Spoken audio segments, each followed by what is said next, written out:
En BTS, pour notre examen, dans notre examen qui s'appelle la synthèse, nous étudions deux thèmes. Le second thème est dans ma maison. Par rapport à ce thème, nous avons défini plusieurs sous-thèmes. Du coup, on a défini le sous-thème de la décoration, qui est le fait de rendre une maison jolie en la personnalisant et ce qui amène à l'effet d'achat impulsif.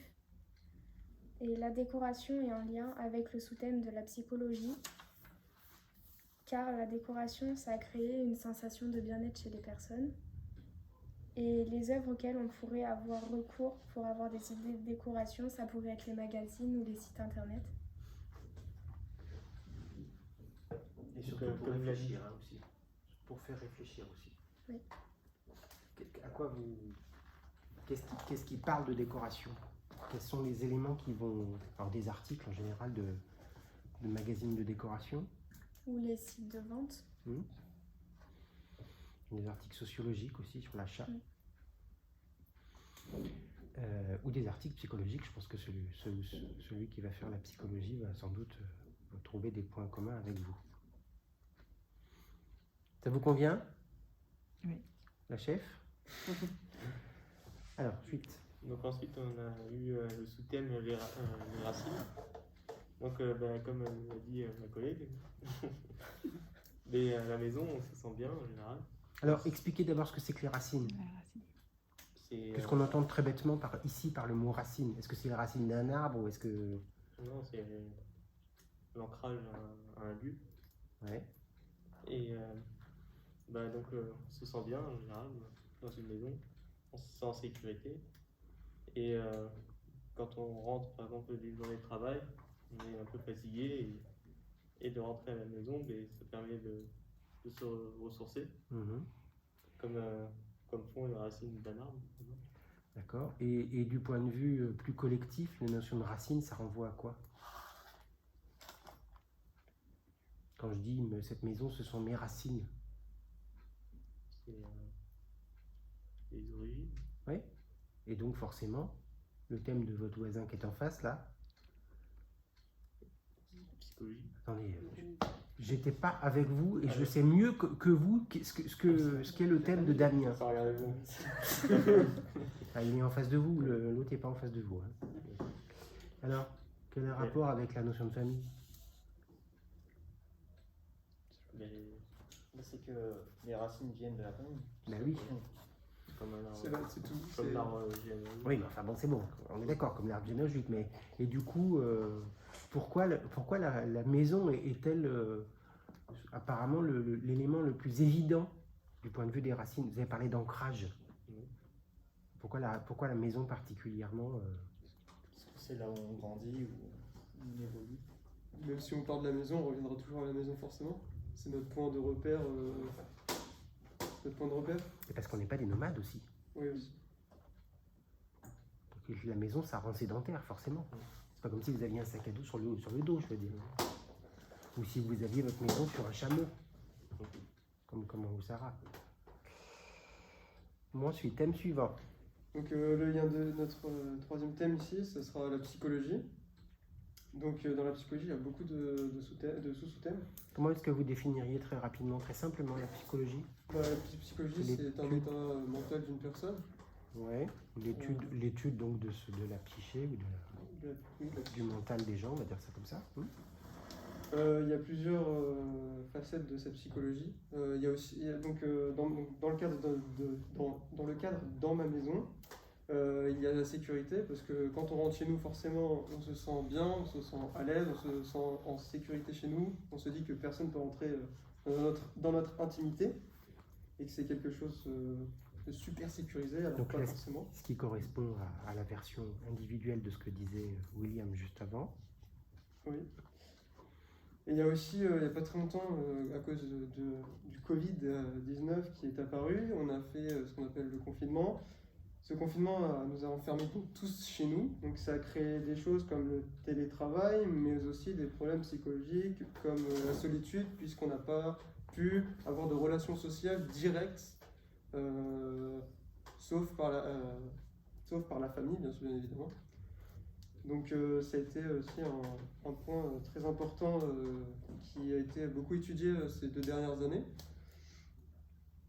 Et j'ai pas plus à dire que ça, à part qu'au Japon, il y a une catégorie de personnes qui s'appelle les hikikomori, qui sont des personnes qui restent complètement enfermées chez eux jusqu'à la fin de leur vie. Voilà.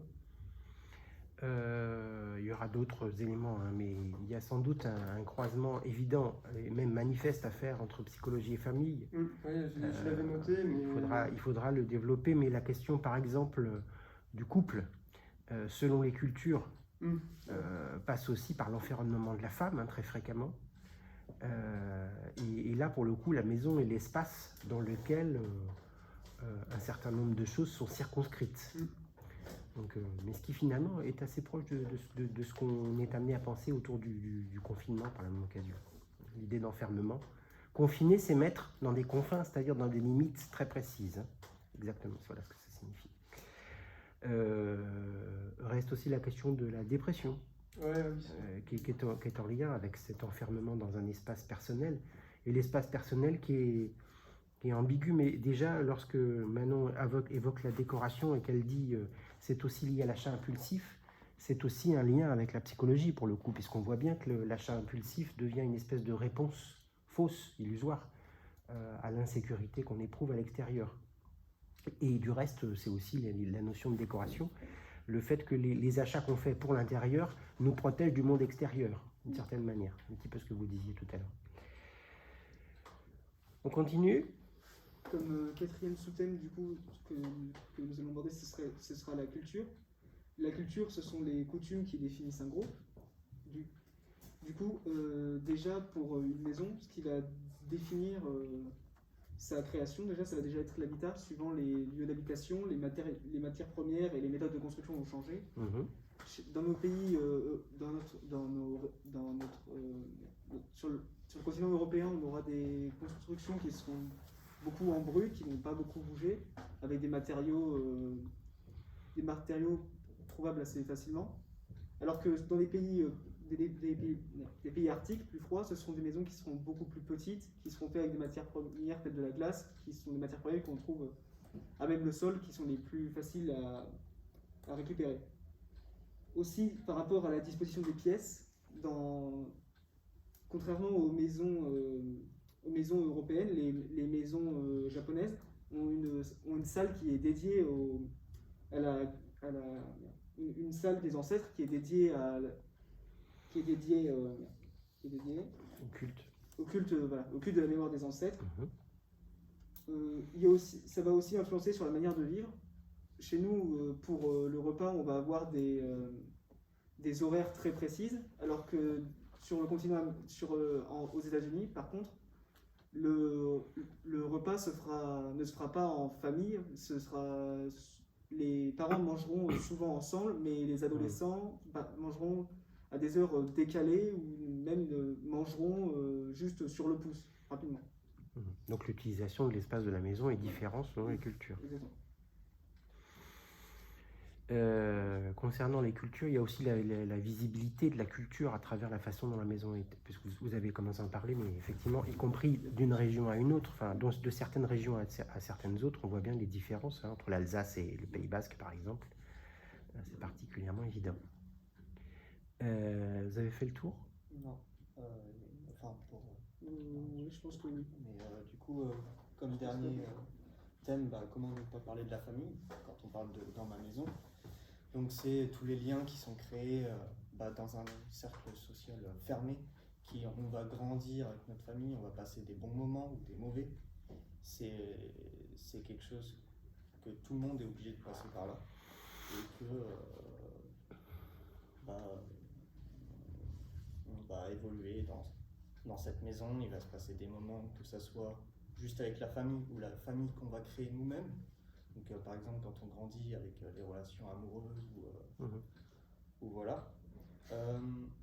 On peut aussi parler du fait que maintenant dans notre maison on ne trouve que les parents, enfin quand on est enfant, mais à l'époque il y avait toute la famille, que ça soit oncles, grands-parents, parents, cousins, dans la même maison qui faisaient de la maison un foyer chaleureux qui regroupait vraiment toutes les générations. C'était pas toujours chaleureux, entre Pas tout le parenthèses, temps, mais qui ça pouvait être regroupait- chaud, mais pas forcément chaleureux, je crois.